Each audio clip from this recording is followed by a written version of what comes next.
నమస్తే. ఇన్నాళ్ళు నన్ను సపోర్ట్ చేస్తూ, ఎంకరేజ్ చేస్తూ మీ ప్రేమని నాకు అందిస్తున్న ప్రతి ఒక్కరికి కృతజ్ఞతలు.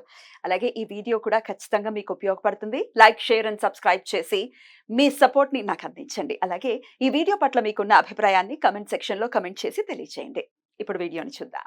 నమస్తే. Welcome to our channel. నేను పద్మిని. ప్రస్తుతం మనతో పాటు ప్రముఖ ఆధ్యాత్మికవేత్త, వాస్తు జ్యోతిష పండితులు, న్యూమరాలజిస్ట్ శేషగిరిరావు గారు ఉన్నారు. మాట్లాడదాం. సార్ నమస్తే నమస్తే సార్. అమ్మా. ఈ ఆదివారం ఏకాదశి వస్తోంది. వైశాఖ బహుళపక్ష ఏకాదశి, అపర ఏకాదశి అని పిలుస్తారు. అలాగే చాలా విశేషంగా భద్రకాళి జయంతి కూడా ఆ రోజు జరుపుకునేటటువంటి విధానం మనందరికీ పరిచయమే. అయితే కొంతమందికి తెలియకపోవచ్చు. మరి భద్రకాళి అమ్మవారు అనంటే ఉగ్ర రూపం కాబట్టి మరి చేసుకోవచ్చా? ఎట్లాంటి సందర్భాలలో అమ్మవారిని కొలవచ్చు అనే ప్రశ్న ఖచ్చితంగా ఎవరికైనా ఉద్భవించేటటువంటి పరిస్థితి ఉంటుంది. సో చెప్పండి సార్, ఎలా వినియోగించుకోవచ్చు ఆ రోజుని? తప్పకుండా. ఎందుకంటే భద్రకాళి అనేది మనకి మామూలుగా చెప్పాలంటే ప్రాథమికంగా ఎప్పుడైనా సరే ఆ వెనకాల ఉండే దేవత ఎవరైతే ఉంటారో ఆమె పార్వతీదేవి. సో, ఆవిడ కరుణామూర్తి. అవును. సో, ఇక్కడ మనకేంటంటే అక్కడ ఉగ్రంగానా ఏది అనేది మన మన భావనలు బట్టి ఉంటుంది తప్ప, ఆమె ఎప్పుడు కూడా మనం ఎలా చూస్తే అలాగే హ్మ్. చూడటం అనేది ఉంటుంది. సో, హ్మ్. అలా ఇక్కడ భద్రకాళి అనేది ఏంటంటే హ్మ్. ఆమె హ్మ్. యొక్క విశిష్టత అనేది ఇక్కడ మనకి వైశాఖ హ్మ్. బహుళ హ్మ్. ఏకాదశి హ్మ్. నాడు ఆమెని ఆరాధించడం లేదా ఆవిర్భవించిన దినంగా చెప్పుకోవటం అనేది ఖచ్చితంగా. ఉంటుంది.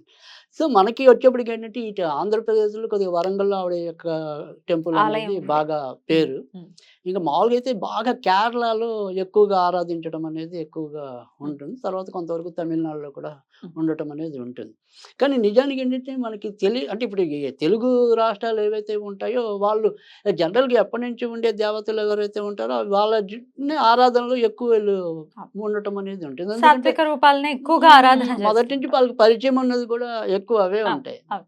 కానీ మనకేంటంటే ఇవాళ కొద్దిగా అడ్వాన్స్‌డ్‌గా గనక వెళ్తే గనక ఈళ్ళు ఇలాంటి విద్యలు పట్టుకుంటే గనక మన యొక్క సమస్యల నుంచి ఇంకొద్దిగా తొందరగా బయటపడడానికి కూడా కానీ ఉంటుంది. మనల్నేం హార్మ్ చేయదా?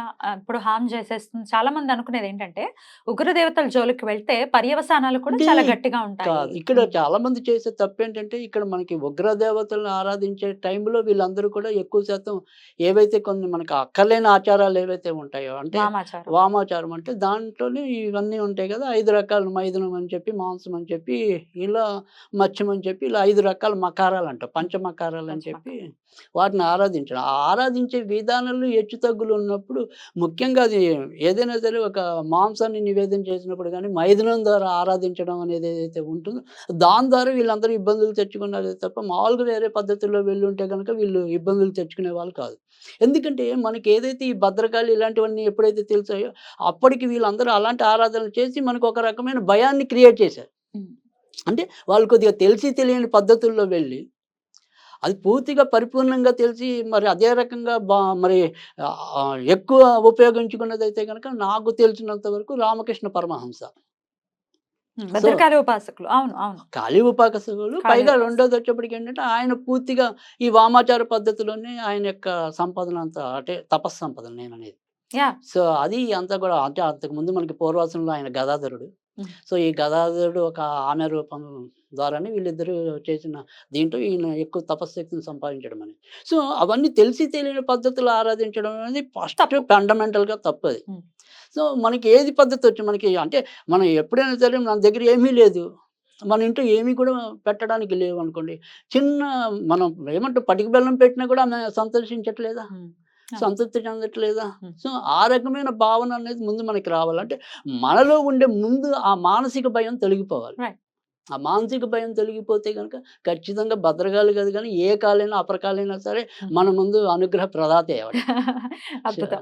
మరి ఎలా ఆరాధన చేయమంటారు? ఏకాదశి తిథితో కూడినటువంటి రోజు కాబట్టి, అందులో ఆదివారం కాబట్టి ఎలా ఆరాధన రైట్. చేసుకోవచ్చు? ఎలాంటి సమస్యలను అధిగమించడం సో, కోసం? ఇక్కడ భద్రకాళి అనేది వచ్చేప్పటికేంటంటే, నేను ముఖ్యంగా చెప్పేదేంటంటే, నరఘోష అనేది ఎక్కువ మంది బాధపడేది. ఇప్పుడు సో, అందరూ చాలా సో, మంది అలాగే బాధపడుతున్నారు. మనం చిన్నప్పటి నుంచి కూడా ఏదైనా సరే ఒక దిష్టి తీయటం గానీ, ఇలాంటివి ఏదైనా ఉంటే ఎక్కువ ఆదివారం, గురువారమే ఎక్కువ హ్మ్. అవలంబించడం అనేది హ్మ్. ఉంటుంది. హ్మ్. సో, మనకు అనుకోకుండా మనకేంటంటే, ఈసారి ఈ భద్రకాళి ఏదైతే ఉందో అది ఆదివారం నాడు వచ్చింది. తర్వాత మళ్ళీ అక్కడికొచ్చేప్పటికి ఏకాదశి అనేది అంటే అది ఎలాగో ఏకాదశి నాడే వస్తుంది. కానీ ఆదివారం నాడు ఏంటంటే సూర్యనారాయణమూర్తి అనేది గదా! సో, ఇక్కడ వచ్చేప్పటికేంటంటే మనకి ముఖ్యంగా ఆదివారం నాడు ఏవైతే ఇలాంటి చెడు శక్తులు తీసేయడానికి మనం ఆదివారం, గురువారం ఎక్కువ ఉపయోగించుకుంటాం. అదే విధానంలోనే ఇక్కడ మనకు భద్రకాళిని పూజించడం వల్ల వచ్చే లాభం ఏంటంటే, ఖచ్చితంగా ఏవైతే ఇలాంటి నజర్ అంటాం కదా! ఆ నజరు పోవడానికి ఒకటైతే గనక చాలామంది ఇంకోటేంటంటే అది సైకాలజికల్ కావచ్చు, లేదా నిజంగానే ఉంటే ఉండొచ్చు. అది వేరే విషయం. అంటే మన మీద ఏదో ప్రయోగం జరిగిందని భావించడం.